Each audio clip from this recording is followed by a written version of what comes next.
Things just come to you when you're retarded. You don't have to chase them. I've never liked cardio, bro. I've never been a fan of cardio. And recently, I've been having these dreams. I've been having these dreams where I'll be at a park, just minding my own business, just eating a kebab at the park. And then out of nowhere, someone runs up, snatches my kebab out of my hand, and runs away. I had this dream the other night. And I started running after this person, trying to get my food back. But I couldn't catch him because I'm too heavy. I'm 118 kilograms.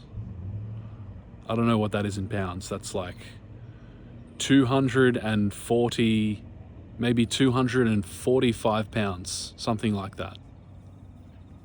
And I couldn't chase this guy because I was too heavy.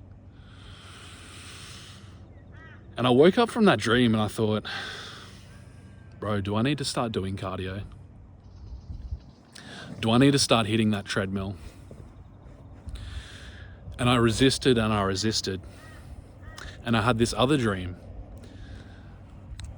Within a short space of time, it might have been a few nights after that, I had this other dream where I got beat up by a bunch of dudes.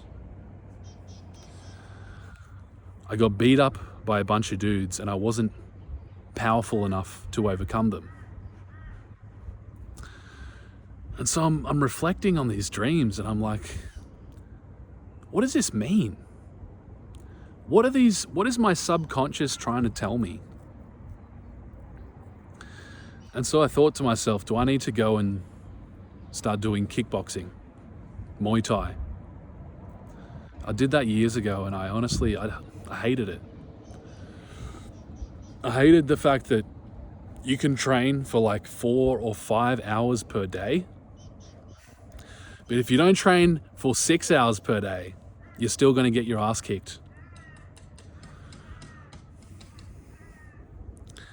You can push yourself till you throw up again and again and again doing Muay Thai, doing kickboxing. But if you don't push yourself harder than the next guy, if you're not brutalizing yourself just a little bit more than the next guy, he is going to kick your ass. It doesn't make sense to me that I have to work that hard just to feel secure as a fighter if I get in the ring, just to feel like I have a rat's chance in hell to win this fight. So I thought to myself, all right, I need to learn Kung Fu. I watched Kung Fu Panda with my family the other day, with my 6-year-old daughter and my wife, and my son was there, but he wasn't really watching it because he's 2 months old. I watched that movie and I watched this fat ass panda, this 600-pound panda, transforming into an absolute killing machine. Kung Fu Panda, you should watch it. I ended up watching all 3 movies because it was honestly sick. And after I finished watching that trilogy, the Kung Fu Panda trilogy, I knew that I had to learn Kung Fu. Because if a 600-pound fat-ass panda can become the master and defend against the grand villain, whatever his name was, the lion guy, some kind of lion, maybe a puma, scary motherfucker. He defeats this guy and saves China. Not once, not twice, but 3 times. He is the master. This fat 600-pound panda. I thought, bro, that could be me. I could learn Kung Fu. I could actually be a killing machine without having to do cardio. And so I did. I found a Kung Fu lesson a kung fu class in my local area, which I was very surprised by, because my local area is mostly filled with white people. And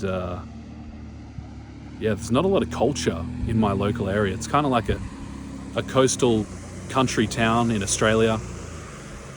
I was like, wow, they actually someone teaches kung fu here. Rang up the number, got on the phone, and this guy answers. He's like, hello, who's this? Full Aussie accent, like white, middle-aged man Aussie accent. I was expecting a Chinese master.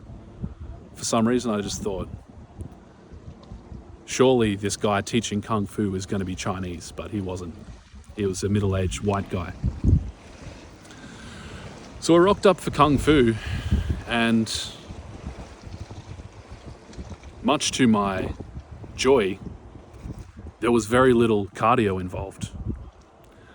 Unlike the Muay Thai classes where the moment you arrive, you're just running around the room, just running laps around the room, doing squats, just doing all this conditioning, all this cardio for like half an hour before they ever even show you how to punch. That's every time. That's just standard. Like, you'll just be skipping for 20 minutes non-stop. And if you think that sounds easy, just try it. Try skipping non-stop for 10 minutes with no breaks. That shit will break you. But I got to this kung fu class and this guy's teaching me moves straight away, like straight off the bat. And I realized that's what I've been looking for. I've been looking for a way of fighting, a way of defending myself. I would never be much of an aggressor, bro. Like, it's not something that I need to do, is to be an aggressor. But if I need to stand up and defend myself or defend someone,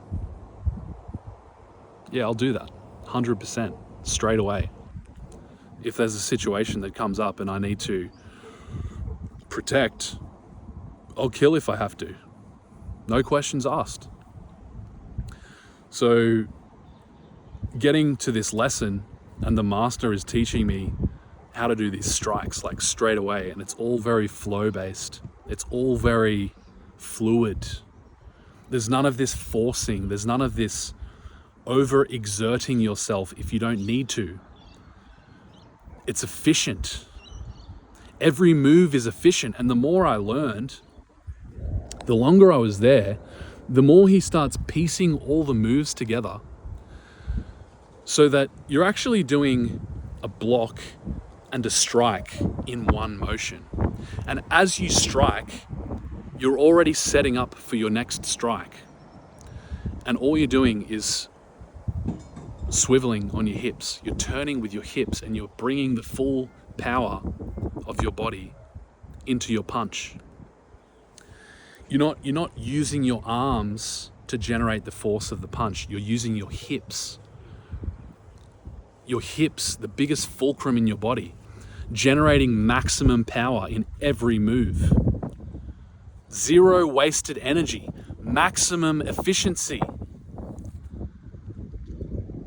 And that's when it clicked. I was just like, bro, this is how you're meant to live. We are meant to live like this.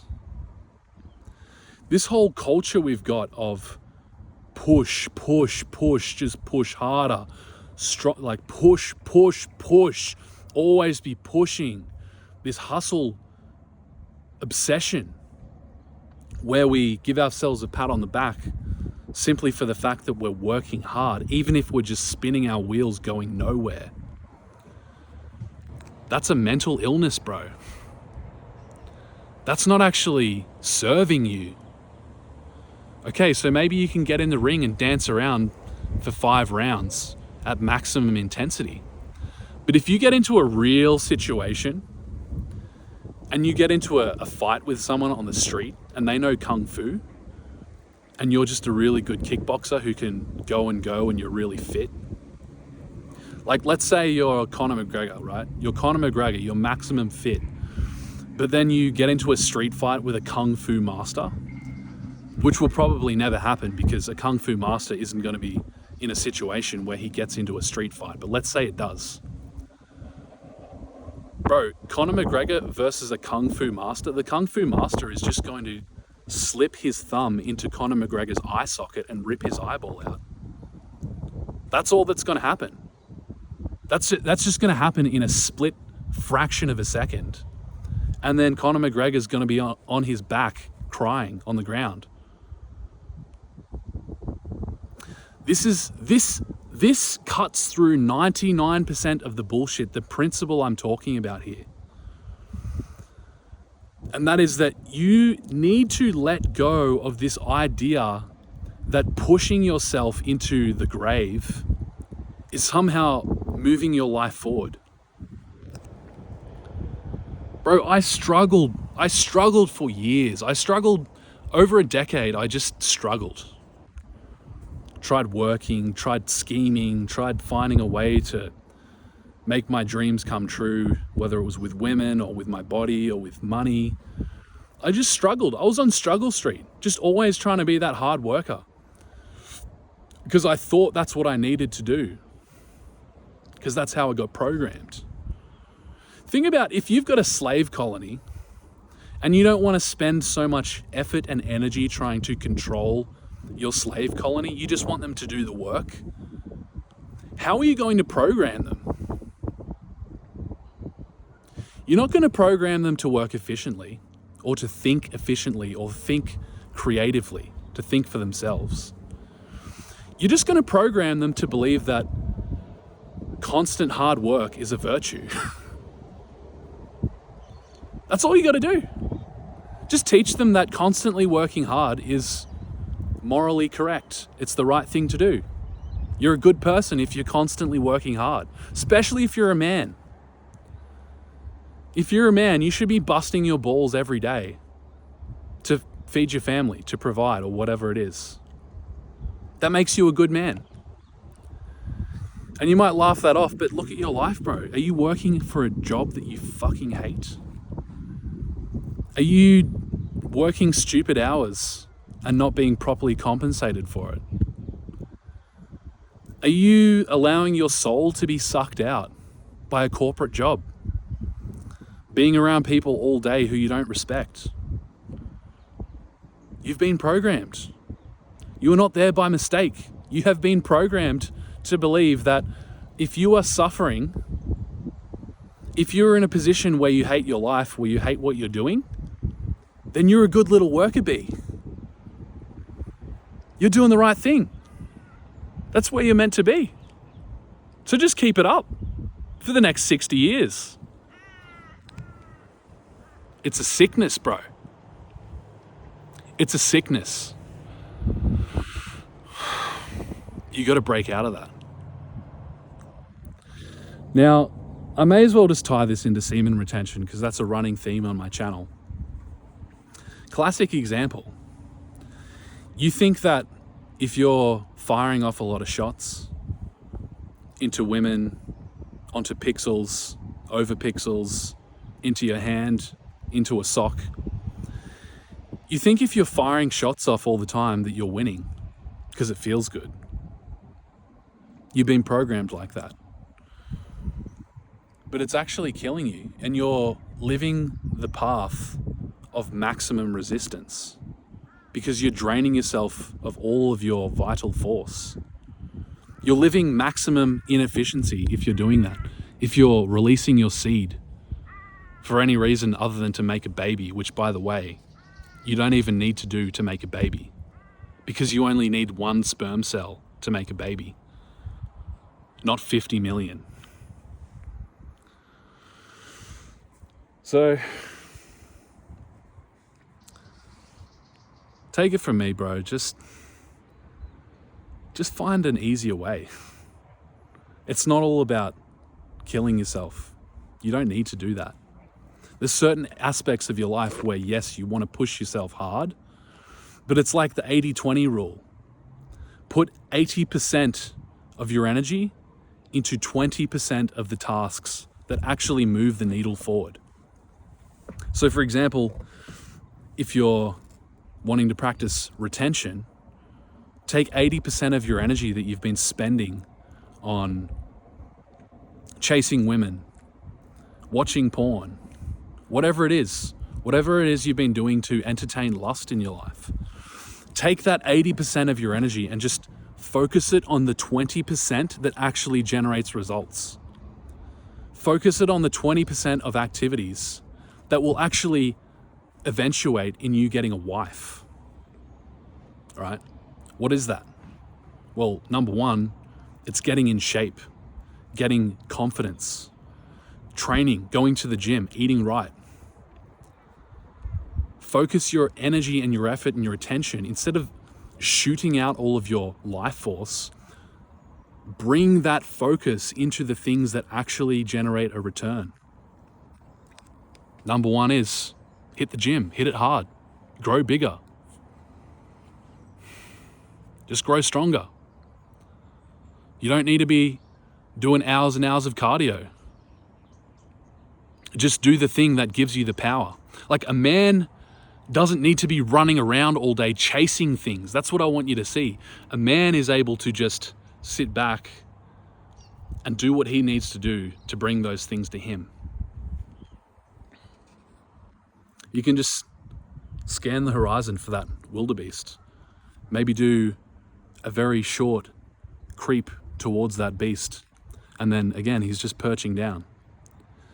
And then doing a very short crawl forward to get right up close to that beast. And then he's just crouching down and he's just got that spear. And then at that opportune moment, he's just short, sharp, precise, straight for the jugular, drops that beast. How much energy did he have to expend? If he even has to sprint after that beast, he's probably lost the game. This game of life is a game of maximizing your efficiency. So if you want to be around more of that, jump in the community.